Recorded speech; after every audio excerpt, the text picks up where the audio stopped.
Hey there, welcome to another edition of Vegas Bad Boys of Podcasting. This is DJ Impact with Rob and with Sin City Steve. Welcome, everyone. Normally, this is our 3 count, but we're going to talk about Wrestlemania 40 Night 1 and 2, being that we have been away for some time. So much was going on during the last couple of weeks, but we're happy to be back. Feel free to throw your comments in the chat box, Facebook, YouTube, or Twitch. We'll try to get it in as we see fit. But welcome. All right, guys. I know WrestleMania has came and gone. Everybody has had their thoughts. If you listen to podcasts and everyone's got an opinion. So I guess you could say it's now our time for that. But we saved the best for last, right? Oh, yeah. Yeah, I was in Philly. WrestleMania is my thing. If I don't take any vacations the entire year, my jobs know that in the first week of April, back in the day, it would be like the last week of March, I will not be around. Make sure you understand that I will not be, because it is WrestleMania time, and I was out in Philly for the 4 or 5 days that I was there with the wifey and cousin and just regular folks that I go to Mania with all the time, and then met up with some friends there and everything. So it was very exciting time to be there. And boy, American Bam Bam, it's just, you read his comments even before, you guys see it on the screen, and it's just funny. It just throws you off. And I'll throw it up there so people be like, what are they laughing at? But yeah, it was it was fun and it was exciting. I just go to one night. I make that the last night because I always know that's going to be the best night.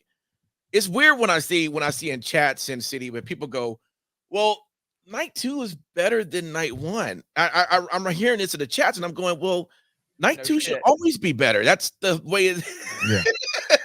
If it's the other way around, it's like, what the fuck then? So that's why I choose night 2. It's traditional to have your main Mania on that Sunday night. I like the idea of sticking to that.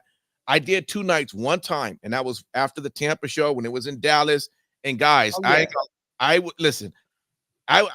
It was cool, but I was miserable. I couldn't believe it was like doing deja vu, man. I parked twice, paying almost $120 in parking because it's $60 a day over at the AT&T Stadium. Okay. Oh, don't be hungry. All right. That $30 nachos. Yeah. That's what you're going to $30 nachos. Yeah. Were they good, or was it just like one little cheese cup and I'm just telling you the experience I had that night. Dude, the food there, come on, man. Ridiculous. Right. Rookie move too. You don't eat at the venue. Come on. I know. How long you been doing this tailgate? Shit? It's called tailgate for a reason. But listen, here's the problem. The show when you're in Dallas is normally about 5 p.m. Pacific. So it's about 6 o'clock or so, 6, 7. You be there 2 hours earlier. So now we're talking, you get to the stadium anywhere between 3 and 4 o'clock. And then it's 3 to almost damn near midnight. That's a long time to be there. And that's including parking, standing and waiting again, watching the show, and then trying to get out. Just like when I went to night 2, you know what time I got out of that parking lot? 1 hour and damn near 10 minutes. Just sitting there. What you're saying is you want it all handed to you in one way out night, like a Tony Khan event. You're just an AEW crybaby. By the way, there was a lot of people saying that, and I did admit it to being a Cody crybaby that whole weekend. One guy was actually shocked. One guy was actually shocked. He was just raved like, hey man, you one of those Cody crybabies? He thought I was about to be like, no, hell no. And I was like, yes, I am. Yes, sir, I am. I am crying, and we're gonna take that. They're gonna take that title tonight. He was like, "Oh, okay, all right. Well, enjoy the show then." you know that he was the one crying at the end of the night. That's the irony of it, right? Oh, my tribal chief. But anyway, man. It was a great show, and I'll just briefly talk about. Yes, it was cold. In fact, night 2 started off okay. like it was a little warmer. I'm talking like when Seth and Drew had their first match, it was like 60. It was not bad, but because the sun was out. But at the same time, during that same time, night one, it was still cold at that time because the temperature was actually in the low 50s, going into the 40s. So it was just like another 10 degrees warmer. But by halfway through night two, it got colder again. Yeah. It tends to do that when the sun goes down. Listen, I know that. I'm just saying. But on that first night, they were wearing like parkas. Oh yeah. They were really cold. They said it was 52 degrees and it felt like 48. That's why I brought that up. American Bam Bam was like, "Wait, are you not?" Well, and I don't even know how the Welcome to the Vegas Bad Boys podcast. That's right. We talk about the way the Weather Channel. Hey, Michael Cole was a weatherman too, and you didn't give him shit. So hey, he had say whatever you will about WrestleMania performances. Yeah. That motherfucker put in one hell of a performance both nights of WrestleMania. I agree. The entire commentary time, and on that when he's hugging Cody at the end, when Cody wins and Samantha Irvin can barely get out, and you're champion, she's crying. I started losing it because it's actually the first time in a long time since James Ross where you can actually hear the commentators and the announcers and the people who were involved in the match emotionally invested in it. So I was a little like, for a split second, I was annoyed because I understood why Cody was asking her to repeat the result on Monday night, because she stammered through it, and I'm like, please do not edit this. Do not take that Monday night one and then splice it into the WrestleMania 40 footage. Well, she would not have done that. They wouldn't have. No. I don't put it past anybody in that production team to do something like that, because when Cody asked her, can you say it one more time for me? And she smiled and she did it perfectly that time. But perfect was her crying through it because she's actually invested like a fan, like one of us, in the product. So when she starts to get emotional, or I was watching my father, when she was doing this and she was getting all enthusiastic and she was moving, my father was laughing. I said, no, she's genuinely excited about what she's doing. The announcement they had on Friday Night SmackDown was garbage. The gravelly Cody Rhodes. No, I now want Samantha Irwin. Let me ask you this. Let's be honest, Rob. Did you have, and this yes or no? Did you did say you did, but I just want to make sure I hear this. You did cry when Cody won, right? I got emotional hearing her say it. Now I'm going to say I got choked up when she said it. When she said, "and the new," I was like, "Oh Jesus!" Okay, like so before her, you didn't really. I got excited. I got excited because of the buildup. Right, but no, I did not cry. I didn't cry. I wasn't sitting. It wasn't like when the fucking Yankees won in 2000. Okay, Sin City, come on, be honest. Did you shed a tear? I didn't shed a tear. Oh, but honestly, this is no bullshit. I took a deep breath and there was a moment of catharsis there. I was like, all right. Yeah. So, but yeah, I got you. Yeah, I don't get emotional with like that type of stuff. At least, man, it takes a lot. American Bam Bam. You gotta put that. You gotta put that. You know what? I think what really hit me, I mean, it was great. I was excited when he won, but I think when he called down Bruce and Triple H, and I think that was the part where I was like, oh man, like, all right, damn. When he hugs Cole and Michael Cole started crying. Yeah. Oh Jesus. Honestly, that almost got me. Yes. That almost got me. Because I think Cole is an obnoxious fucker. I really do. For years, I've always thought he's always this obnoxious, mealy mouth kind of guy. He's just so syrupy and obnoxious. Oh, and to my right, my heir apparent. And I'm like, God, I stop. Things are about to get broken. Stop talking. You anger me, sir. And then when he genuinely hugs Cody and they're both crying, and he goes, "I love you." He also, yes. Yeah. The emotional "I love you" that was actually real. Right. Because Cody reciprocated it back because he said, I've known this man since he was a young boy. And then when Cody hugged him and started, I'm like, oh, Jesus Christ. Like, well, and it was also cool because Cody went and he shook Corey's and Pat's hand, and of course they were kind of like the I guess the heels of the commentary, but it was still great. And go ahead. They were the Roman Reigns meat writers, right? Yeah. Of course, they're going to be everywhere. Strange. Cody went off to like the ringside, and there was a guy in a suit with white hair, like pepper gray hair, at the very end before he gets to the ramp. Nick Khan. That was Nick Khan. Okay. Yeah. It took me a second. I'm like, wait a minute. Yeah. I understand about that was why was Nick Khan in the audience? That's what I was trying to figure out. I was confused. I was like, wait a minute. Well, why? Buy a seat, sir, or why are you there? Like, why are you not in the back? And the other reason why I was a little confused about that moment is how stern he was when he spoke in Cody's ear, because Triple H, red face tears, everyone. Nick Khan was just really like, you do know you have to be here again on tomorrow, so go get a drink, get the hell out of here, bang your wife, give her a quick one tomorrow, okay. But it was just really bizarre when he goes to Nick Khan. Let me go over to you. So we already pretty much started at the main event. I'll just ask a few questions, and we'll back all the way back down to night one, where we're gonna let Sin City Steve take over from there. But just staying right at the main event right quick. Overall, did you think that the match itself was done well? And I'm gonna start with you, Sin City. What was your take over the overall Roman Reigns match with Cody? It was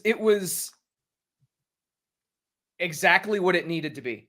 Mm-hmm. And by that, I mean, you had several different storylines that intersected. You had the callbacks with everybody, quite frankly, everybody that made an appearance there at the end, they had intertwining paths. It truly was WWE's Avengers Endgame moment. It really was. And it was something that, I'm not afraid to say it, made me, want to start watching the product again. Okay. On a regular basis. Sure. NXT too? I can't make time for NXT just yet, man. That's a bit too much to baby steps, bro. Baby steps. I'm down for SmackDown, and I'm trying to get through Raw. Dude, 3 hours is still a slog, but realistically, obviously you had the Undertaker moment. I saw a clip on social media from The Miz, and he put it perfectly. He actually said, because I was in the same vein, I thought that for sure they would have Stone Cold come out to, nose up with The Rock. Right. But Miz mentioned that he was happy that it was the Undertaker instead. Now, obviously, there are rumors that it was because they couldn't come up with the funds for Austin or whatever the situation is. Sure. I don't know any of that shit. But the fact is, Miz put it over in the best way possible. He said that the Undertaker was always the locker room leader. And when you got the endorsement from the Undertaker, it just meant more.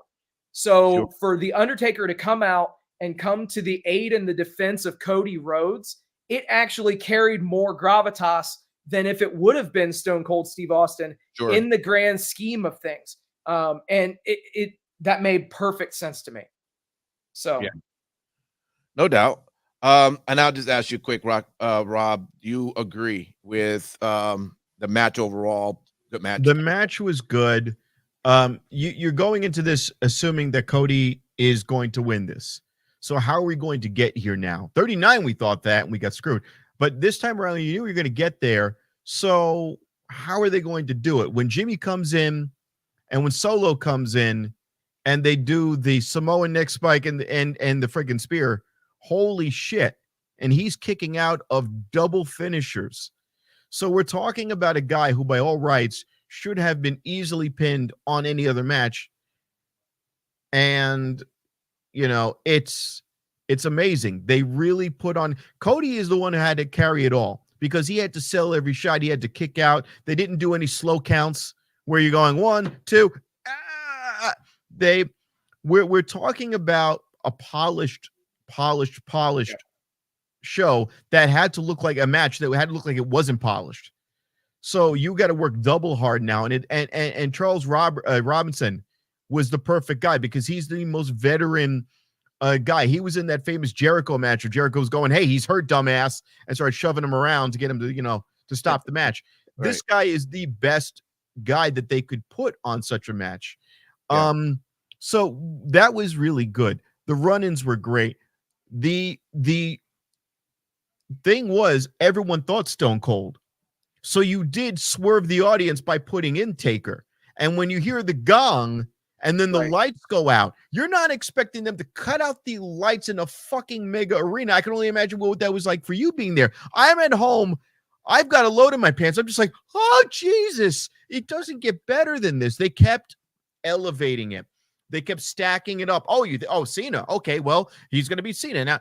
And then The Rock turns around and there's Stone Cold, and The Rock was shitting his pants because Cena shit his pants when he saw The Rock. The Rock shit his pants when he saw The Undertaker, I should say. And it was great because they kept adding layer and layer and layer.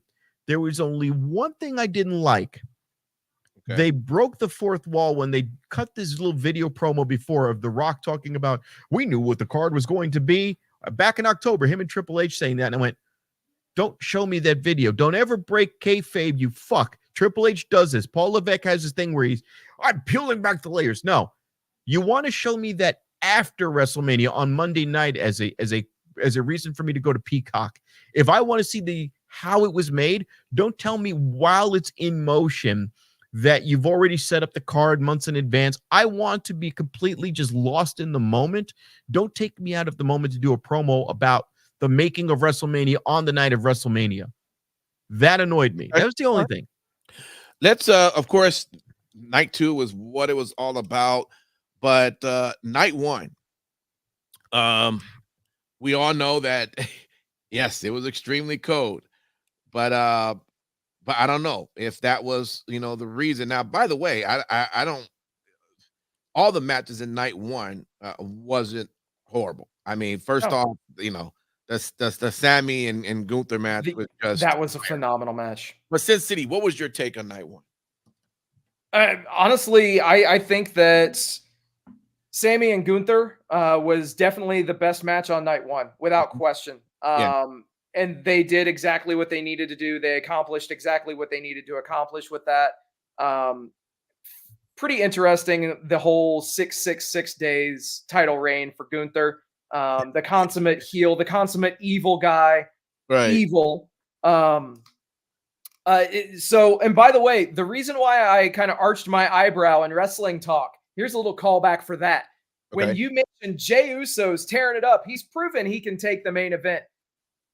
Well, that match with his own brother, who he has the most chemistry with of anybody, was the worst match on this WrestleMania. Now, I'm not saying it's the worst match in any WrestleMania. I'm saying it's the worst on either night of this WrestleMania. So I am excited if they find a way to get back together. I value them more as a tag team than I do as singles. Outside of that match, though,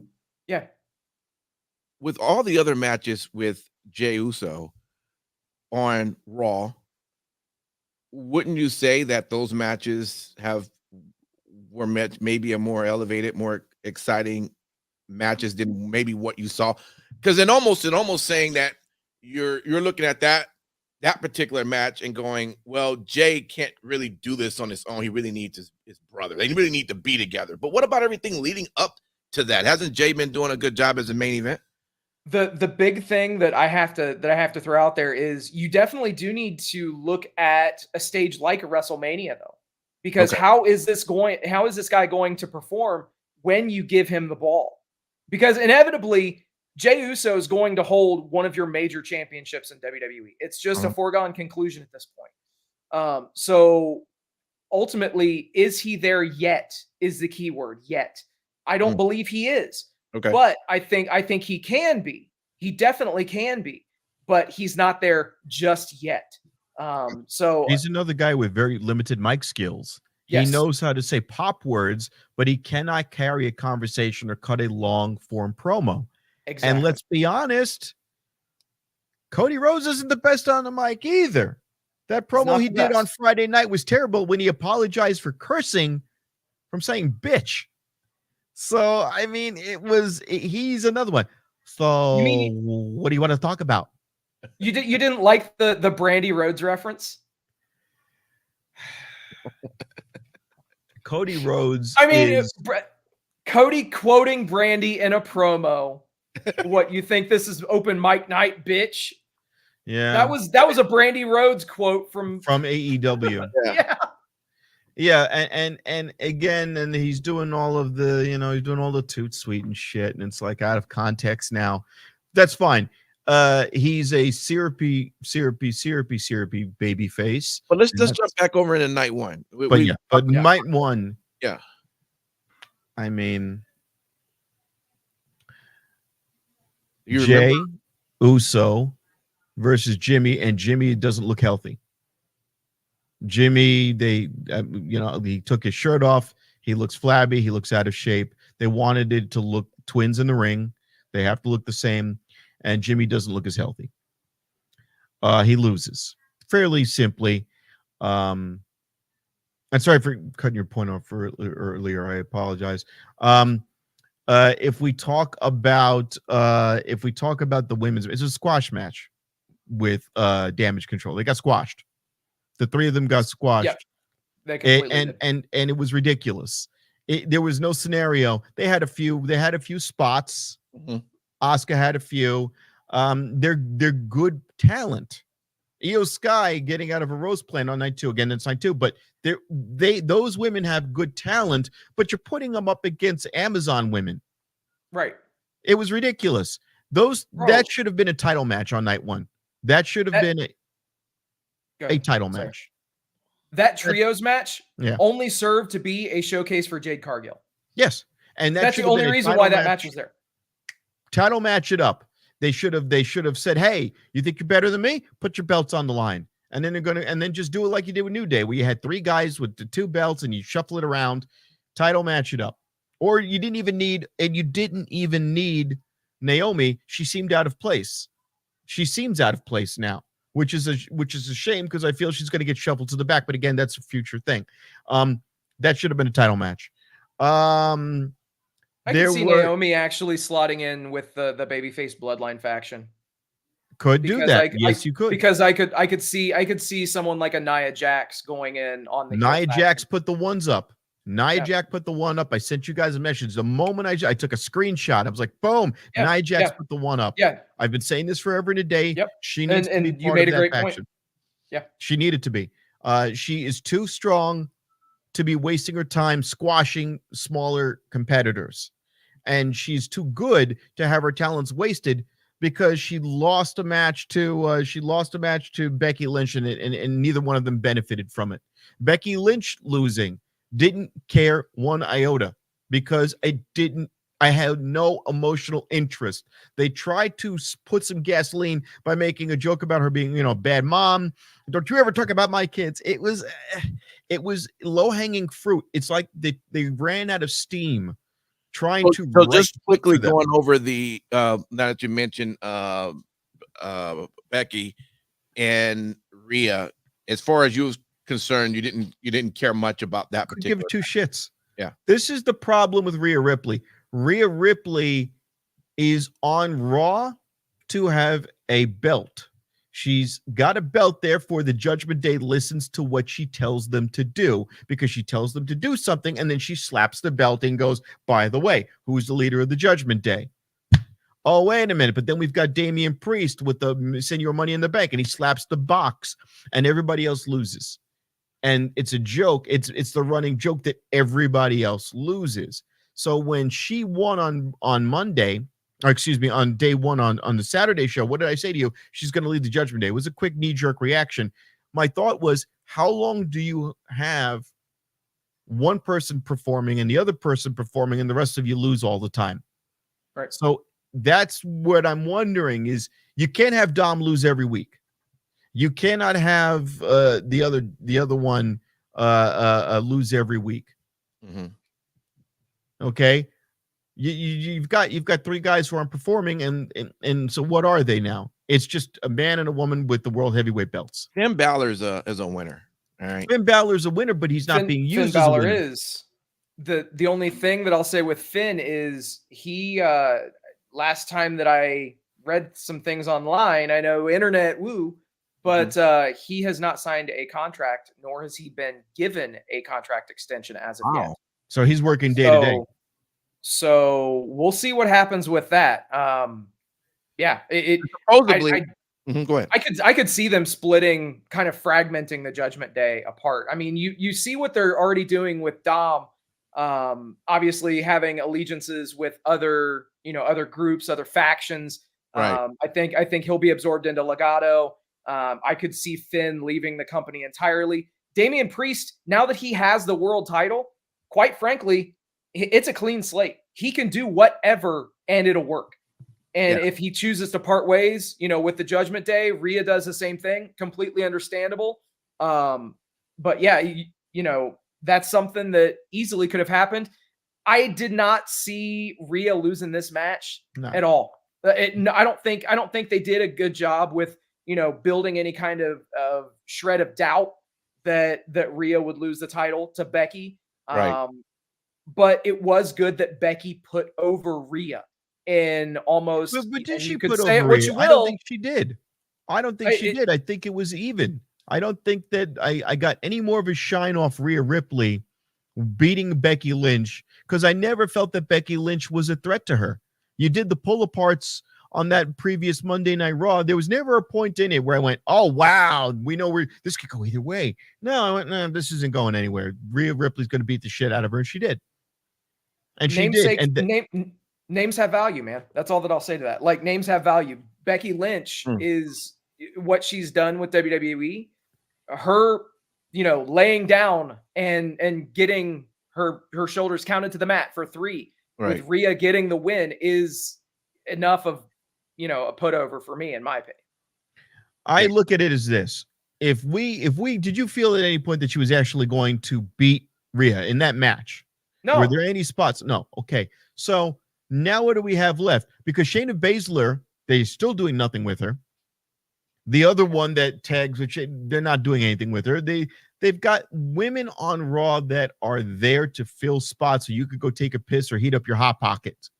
That's it. And it's unfortunate. And this is what I always say. For 3 hours. Just remember, we do have the trade that's going to be coming up pretty soon. The draft. And it's at the end of the month. Yeah. So with that, there would be some changes. But the Roman Reigns and Rock match versus Seth and Cody, that was some great fighting. The Rock looked good. He did not look like he had ring rust. He looked a little overjuiced. I mean, he looked like somebody inflated his calves and his biceps and his triceps. Yeah. Well, so just hearing his work ethics leading up to that was quite amazing.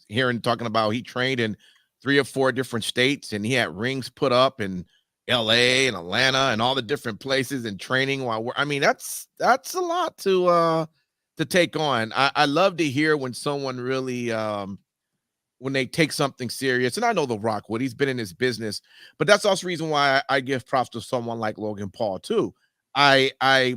Logan Paul is one of the ones I love to hate because, he plays a great heel. And in some aspect, you kind of probably feel he's like that in real life. But still, no matter what, you can see that he puts in the work. And I think us as fans in the ring. I think us as fans, when we find out that you make a mockery of something we enjoy, that's when we get pissed. That's when we don't want you there. We're going to boo you. What the fuck are you doing? But when we see you actually taking this serious, it's a whole different respect. And I think Logan is doing that just as much as Bad Bunny. He shows that he's about really taking this on. So just mentioning The Rock, yeah, I mean, even someone who have a history because he's been in the business so long, he knew he's been away from it from some time. So what did he do when he was in different places across the country? There was rings set up, there was training happening, and you got to give him props for that. So shout out to The Rock for really, going all out and not just half doing it just for the sake of. But his outfit, his ring attire, he came out looking like Disco Inferno with those white bell bottoms and that fucking polyester vest. And I get it was rip away pants, but on night 2, you gotta, rip that shit off, and stop walking in like you're Saturday Night Fever Rock. Hey, one last thing I mentioned about night 1, the 12-man tag. Any excitement about that? I thought that up until the first set of tag titles were pulled off by Grayson Waller and Austin Theory, by the way. Yeah. That was pretty awesome. Anyway, after that happened, it actually became a ladder match. Before that, it was very, very tame. If you'll notice, they didn't do a whole lot of spots involving the ladders. Yeah. It really kicked into high gear after the first set of titles were picked up. But yeah, and then of course you do get we talked earlier about the summation of the Bloodline storyline. Here you got an extent of that too, because you have R-Truth being the one to take the titles from the Judgment Day. He was the one that actually pulled the titles off of the ladder, or off of the fucking whatever they were hanging from. Right. Yeah. So, and obviously he had a bunch of great spots in that match. One of the loudest spots in the entire night for a hot tag in a ladder match.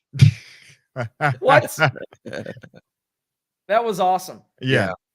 But yeah, it Truth definitely is kicked into high 54 gear. years old. Let's not forget that Truth has been wrestling. Truth was one of the original TNA champions when they still had the NWA belt. He looks exactly the same now as he did then when he was like evil heel Ron Killings. He is amazingly versatile in the ring. Oh, yeah. I don't much care for the fact that they gave him a whack job for 10 years at WWE, though. Yeah. But my God, he was great. True. Hey, one last thing I'll kind of mention, going back now to night 2. I thought it was interesting. I knew Drew was going to beat Seth, but what I thought was pretty interesting is everything leading up to that match. Didn't it seem like WWE in many ways kind of passed on that match and was focusing more on Drew and CM Punk? Oh, for some time, it's that ever since it started with CM Punk doing that move at Rumble, it has just been ongoing. And even to this point, Rob, I see your hand, man. It's just interesting to see that the focus has really been on that. You're talking about long story telling. This has been something they've been building up since Rumble, and like I say, even leading up to the Seth match, it's almost as if it was kind of like, they're going to have a match, but maybe everyone kind of knew how that was going to go. So the focus, like I say, weeks in advance, has still been on Punk and Drew. So that, hopefully the payoff for that would be really good, because it's been a focus for some time. What was you guys' take on that match leading off and how it ended? You got to pay attention to night 1.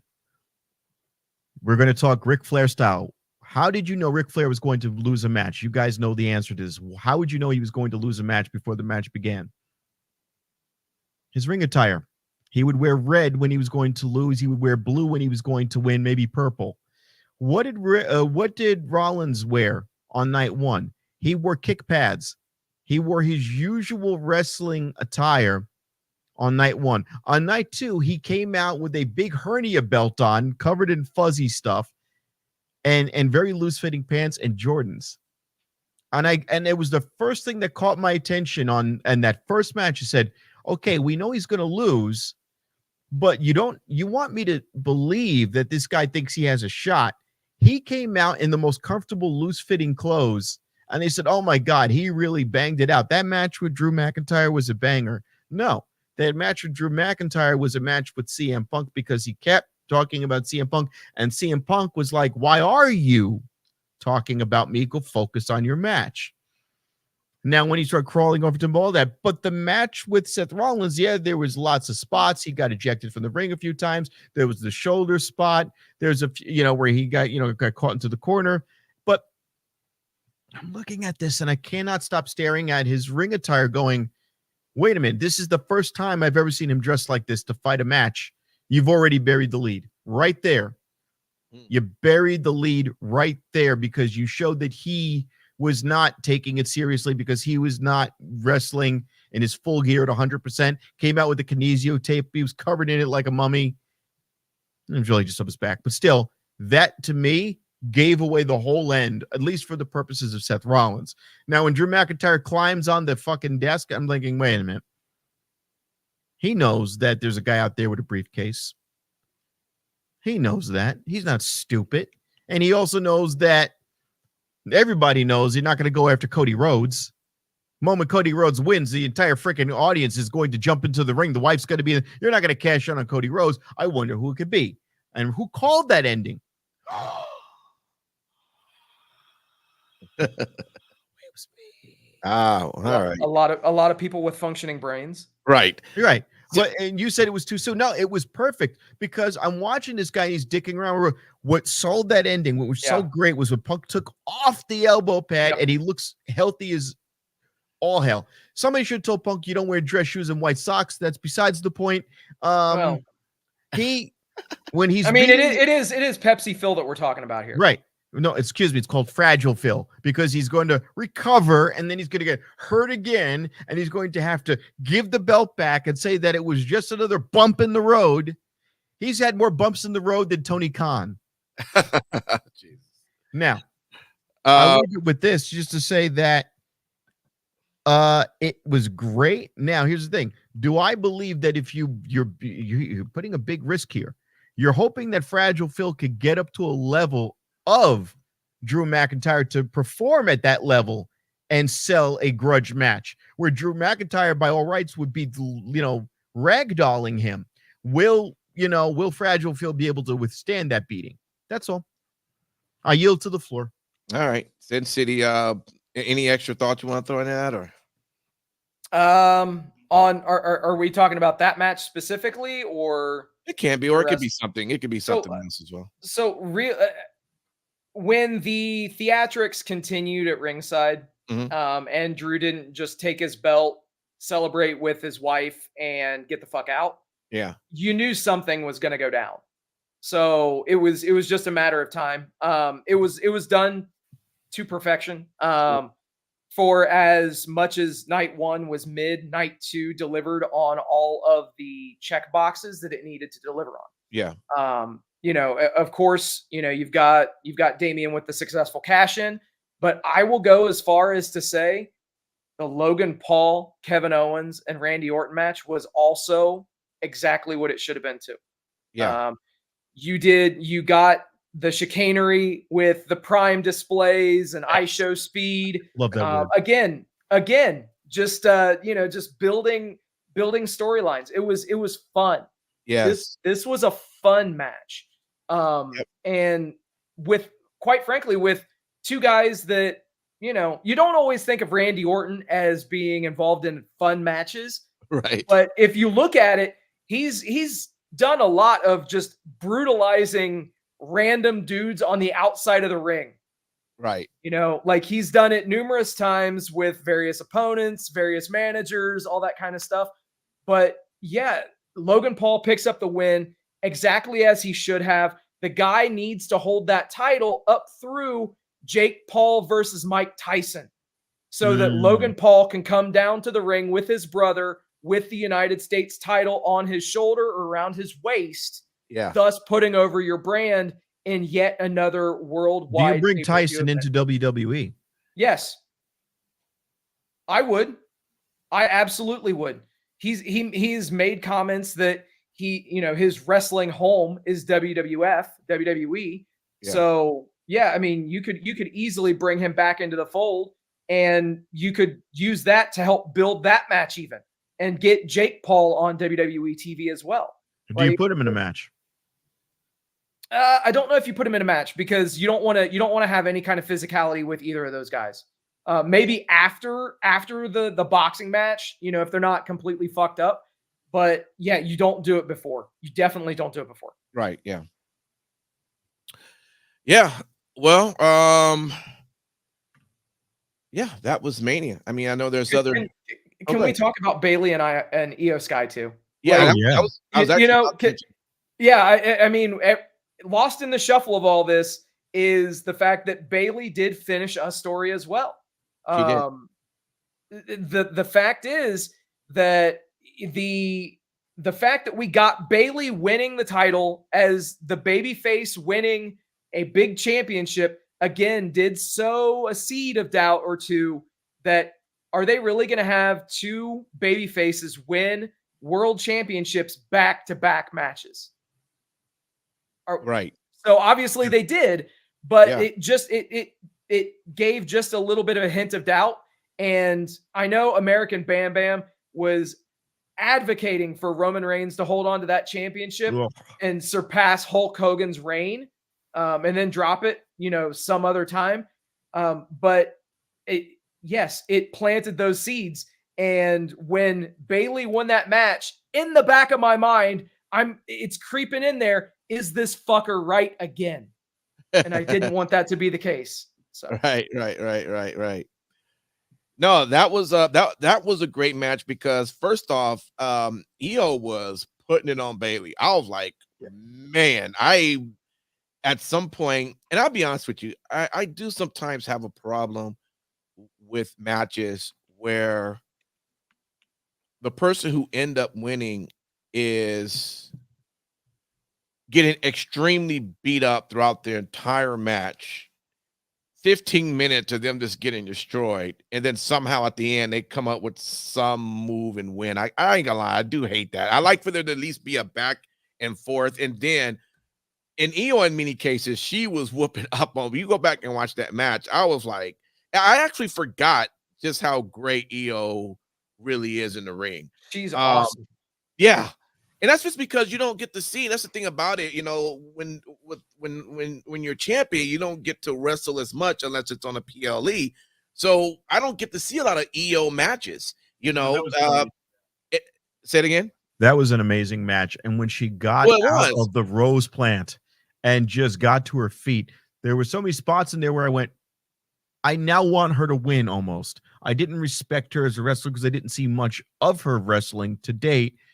And she was amazing in the ring. That's what I'm saying. I'm just saying it was like, wow, okay. I was starting to second guess, like, I guess maybe Bailey's not going to come out on this, the way she's getting, and then of course Bailey playing the idea of being injured, and I'm like, oh, but I was happy that it did still come out to be Bailey getting that win. So overall, you kept hearing best WrestleMania ever. And you know what? Listen, I agree. I've been to a lot of manias. I will say, I mean, that's there.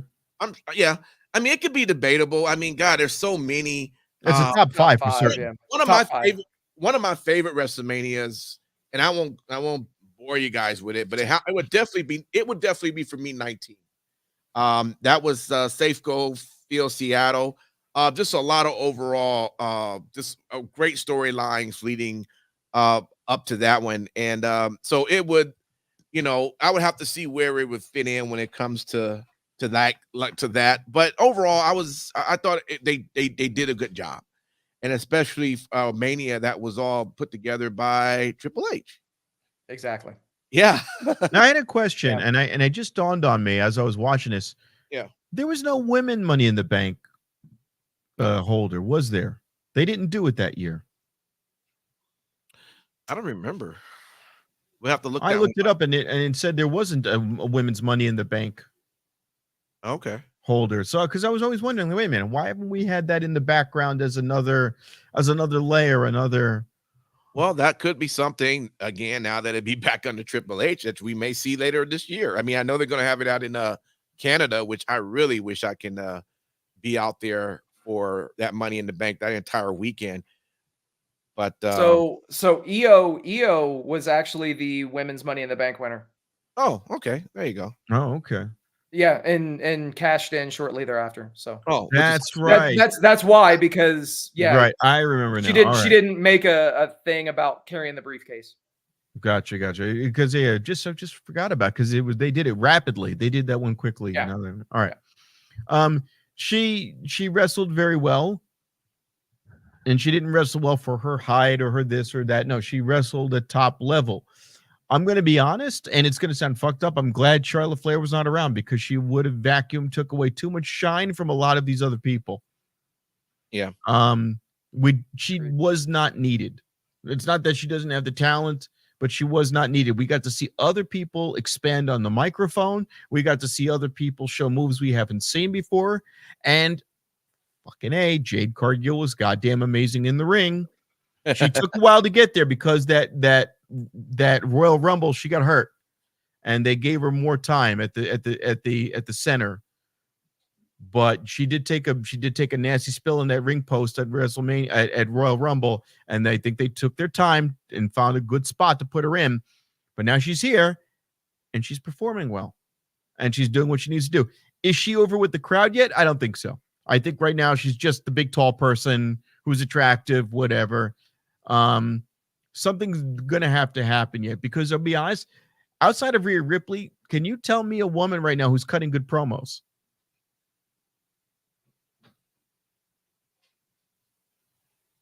There aren't any. Rhea Ripley's good at it.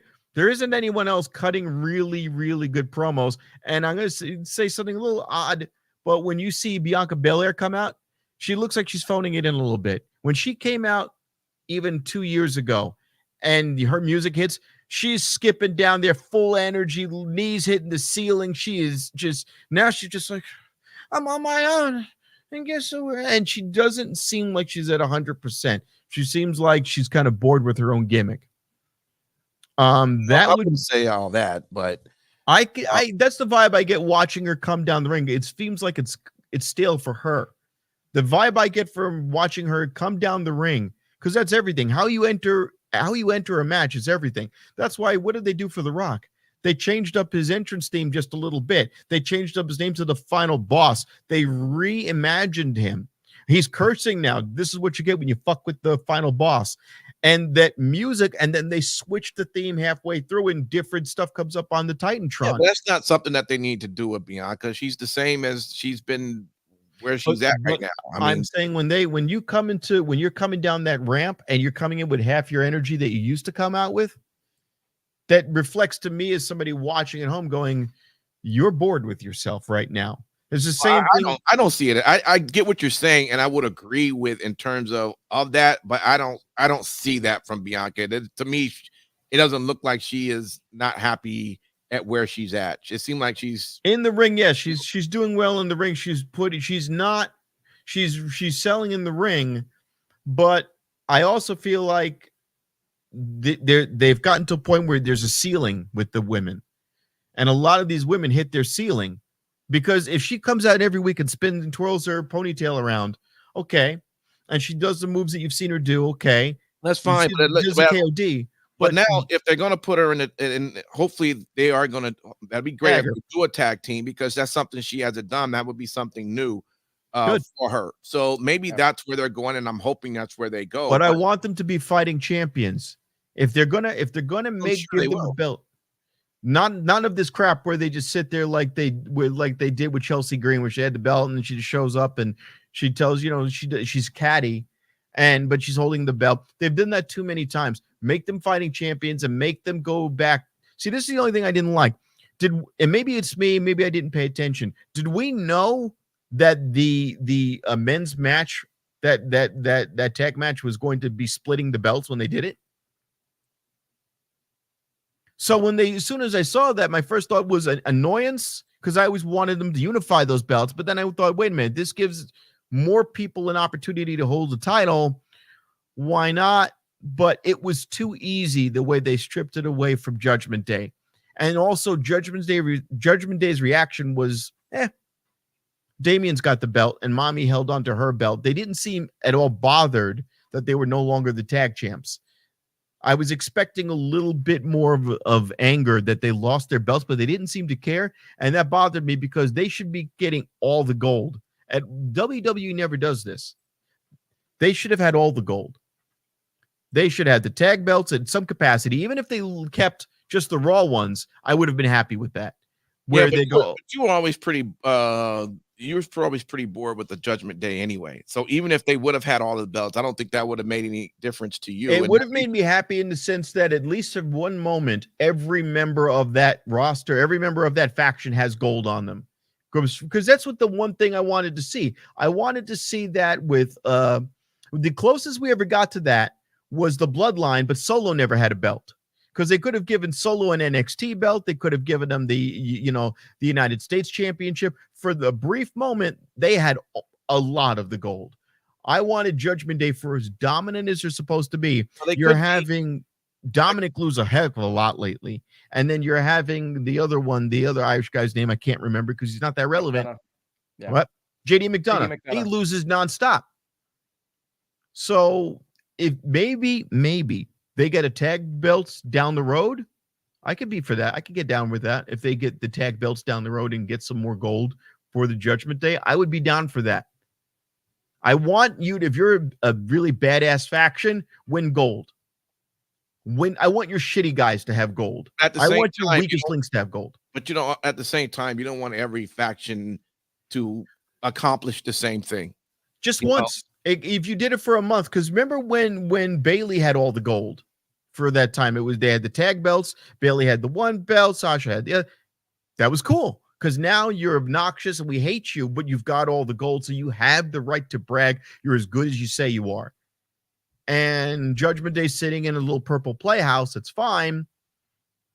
Do something. And don't forget, we've also got Uncle Howdy coming back soon, and that's going to be fucking interesting where he fits in.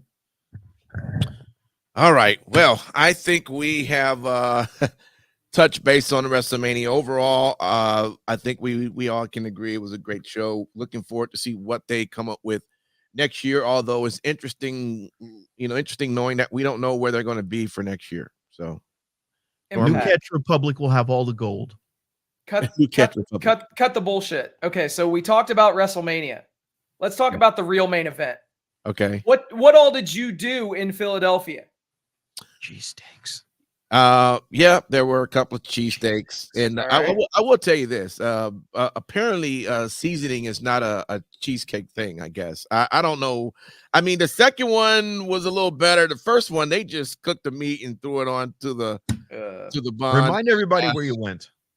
Which places did you go to? Man, I'll have to go back and look that up. Was there Pat's? Was there Gino's? Was there Tony Luke's? Was there? Oh no! You know what? I posted everything on my site. Yeah. I'm sure it was.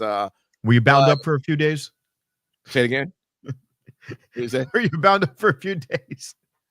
No, you know what? The looked like the first one I went to was called Old Brother.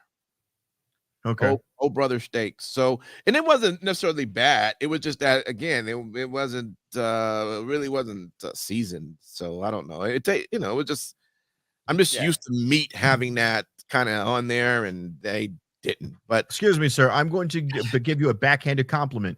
Yeah, you're a rock, man. Of course, you know what seasoning is all about. Yeah. But yeah, I mean, so anyway, a little bit of that. Of course, I did the Rocky steps. I actually have a video on it. It's just that I wanted to post it, but my editing is not coming out the way I want it to be. But I did it. From the editing. It took him a few segments to get up there. Ah, stop it! I got all the way in one run. Hell yeah! And took a picture next to the Rocky statue too, which was a long line. That's definitely a place everyone wants to take a picture with the Rocky statue.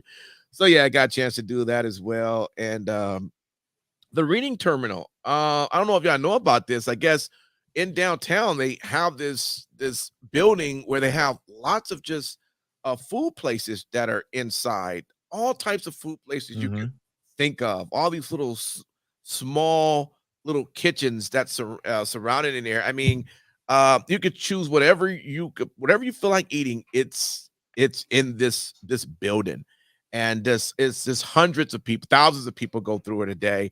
That's really was a cool place. It's right in the middle of downtown, which is right across from the convention center. So very smart to have that there, because whatever's happening at the convention center, you're going to go to the reading terminal where They all have a these types of food- sandwich. It is braised pork with broccoli rabe and smoked provolone. Okay. Fucking incredible. Yeah. They've got Philadelphia and Pittsburgh are the sandwich capitals. And I'm a New Yorker. Yeah. Their sandwiches are another level above the New York stuff. The New York stuff is like, here's a salty Jewish meat piled high with mustard. That's what it is. That's what New York sandwiches are. Here's corned beef. Here's, pastrami. We're going to pile it high on rye bread with mustard. Yeah. Whatever whatever the rabbis do. That's what New York food. Philadelphia sandwiches are another freaking level. Chicago, you've got wieners. I don't know. Chicago, they're like putting wieners in their mouth. But in Pennsylvania, they know sandwiches.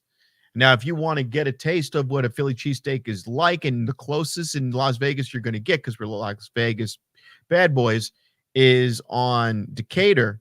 You take 95 to Decatur, you hang a left, you go south, you backtrack to Arizona Charlie's, and you go to Pops. And it's a picture of Ben Franklin. This is the sketchiest place you will ever go to. It looks like you're going to be shot at any given moment.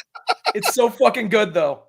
And I left doing one of my Trump, sketches, and I still had the face paint on, and I had no wig on. And the guys working there thought I was making fun of him because it was a Mexican guy cooking. He goes, "Hey, my man, don't ever fucking come back." And I didn't realize what it was. Then I got in my car and I'm like, oh shit, I had blackface on from the Trump makeup, but it was out of context. I didn't Oh, Jesus. Only you, Rob. Only you. Incidentally, there is also a Tony Luke's now at the Rio. Oh, okay. Yeah. So legit Philly cheesesteaks at the Rio. They just redid a lot of stuff inside of the Rio as well. Yeah. So. The Rio was going to be torn down to make way for the A's, and then they saved it at the last second. So now they're like, what do we do? So they're going to completely revamp all of the dining at the Rio, add buffets, the whole 9 yards. So I'm thankful that you told me that. Yes, yeah. sir. Well, yeah, man. Anyways, that pretty much was Philly, though. If you ever do decide to go, staying downtown is definitely the best, because everything was surrounding. And where our hotel was, we literally was across the street from the WWE Talent Hotel, which wasn't planned. Nice. I didn't know. It became a little bit weird when we were having breakfast inside the reading terminal, and who shows up behind AOP with their manager. Yeah. And I'm like, and I'm Paul Ellering. Yeah. And I'm sitting up there like, oh shit, okay. And they came in and they sat down, and then walking around this place, we started running into other people that was there. I know my wife got a picture with Shotzi, and I'm like, okay, where's everybody? And then we saw Carmelo there and with his girl. Oh yeah, where's the love for her? Well, she's injured. But the whole point is, so it was like, so then we figured out, oh fuck, their hotel was literally right next door to ours. So, but right next to that was the convention center which WWE World was at, the WWE Superstore. So it was, all of that was in that surrounding area. Damn. So yeah, I mean, it was positioned well if you happen to be in that downtown Philly area. So definitely a great place. But yes, it was cold. So guys, I'm gonna let you say your final thoughts. I just want to remind people, if you are listening to us, we're this Saturday, TNA presents Rebellion. Okay, it's gonna be their pay-per-view at the Palms. Should be exciting. This will be the second time that they've ran the show. This within the at least within the last 6 months, and we'll be there, and we're excited to check out what they're going to be putting together. If you happen to be in the Vegas area, please stop by, support. Tickets aren't that expensive. They still have some good seats available. Come and represent pro wrestling. One thing The Rock said that I have to agree with, and if there was anything that I thought Tony Khan should have at least ran with, that The Rock said, and that was that pro wrestling is hot right now. Yeah. You know what I mean? And he didn't say WWE, he said pro wrestling. So that gathers all of us together. The MLWs, the New Japans, the TNA. It's all hot. So by all means, if you happen to be in the Vegas area, please stop by the Palms, 8 p.m. start time, and you'll get a chance to see a great pay-per-view. And we hope to see you there. So that one's starting at 8 p.m. Pacific. That's right. 8 p.m. I said it because last time I think they did it at 4 o'clock. So yeah, oh, it might be actually. You might be right. Is it 5? It might be 5 o'clock then. 5. Right. That's what caught my. I was like, wait a minute. Last time they did it a lot earlier. That's right. I forget about the East Coast time. So 5 p.m. Pacific Standard and 8 p.m. Eastern. That's right. Fuckers living in the future. Yeah, that's right. 5 p.m. Pacific, guys. Okay. Final thoughts. I'll go with you, Sin City. What do you want to say? All right. Thank you guys for hanging out with us tonight. Thank you for liking, sharing, subscribing, doing all the stuff that you guys do. We appreciate each and every one of you. Also, a very special shout out and thank you to all the brave men and women serving this country, whether you're doing it on lands, foreign or domestic. Thank you for doing what you do so that we can do what we love to do. Last but not least, repsports.com, reppsports.com. Go there for all your pre-workout, weight loss, general energy needs. And again, that's repsports.com. Use promo code Vegas at checkout and save yourself 15%. All right, no doubt. Rob, where are you going to be this week, man? I'm going to be at 18 Bin on Tuesday. Performing in May. I don't have the venue yet. So next week I'll give you the venue. I've got a show at a swingers party. So it'll be Trump at a swingers party. You're going to get to see the golden member. The golden member. Okay. And we're going to show the women a stimulus package. Like you've never seen before. You've never seen anything this good before. Okay. They call me President Stimmy. Okay. President Stimmy. That's going to be on May 10th. I will have the location next week. Cool. And you guys can always follow him at Boss Comedy. You see that right there. So just look him up on the show. And the Nerd at the end of the month at the Nerd. Actually, let me just get that date. That one I do have. That's going to be April 27th. I should be at the Nerd. So you get to see Trump there. And that's at Fremont. Okay. Fremont, always an exciting place to hang out if you're in Vegas. If you can, grab a chair because people watching is something you just got to do if you go down to Fremont. And by the way, Sabu and Rob Van Dam frequent the Nerd. Okay. Yeah. Nice. Well, there you go. All right, everybody. Appreciate you for hanging out with us, and we'll be back next week. Maybe we'll go see what the hell Matt Michaels is doing, and we'll drag him on the show next week. All right. Until then, y'all take care, and happy wrestling.